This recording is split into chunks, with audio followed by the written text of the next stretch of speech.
বাংলাদেশে যেহেতু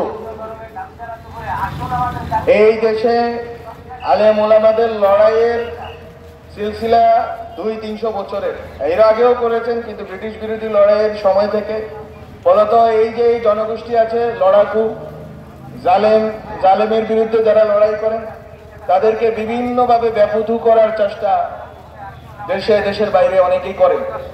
এই লড়াইটা গত 50 বছর ধরে হচ্ছে, বিভিন্ন ট্যাগের লড়াই হচ্ছে, কিন্তু এটা শিকার আপনারা হবেন, আপনারা হচ্ছে। ফলত আমাদের সর্বোচ্চ চেষ্টা করতে হবে যাতে আমরা যে কোনো ধরনের যে পদ্ধতিতে আমরা মনে করি যে রাষ্ট্রের নিরাপত্তা এবং সার্বভৌমত্ব থাকবে না, সেই পদ্ধতি যাতে অনুসরণ না করি। আমরা যাতে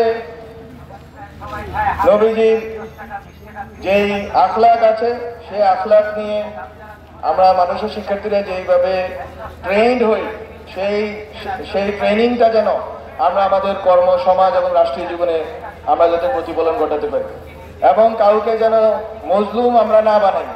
আমরা মজলুম ছিলাম, আমরা জালেম যেন না হয়ে যাই, এবং আমরা যেন এমন কোনো হঠকারী কিছু না করি যার কারণে আমাদের এই মাদ্রাসা শিক্ষার্থী আলেম সমাজের উপরে as a group, as a community অভিযোগ আসবে এবং আপনাদের উপরে রাষ্ট্রীয় নিপীড়নের সুযোগ খোঁজা হবে।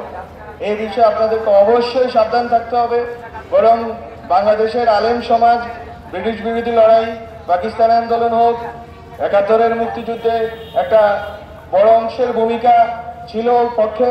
আমরা এখন বারবার যখন জানতে পারছি যে কোনো ধরনের জুলুমের বিরুদ্ধে আমরা যেন মানসিক কাটিতে পারি।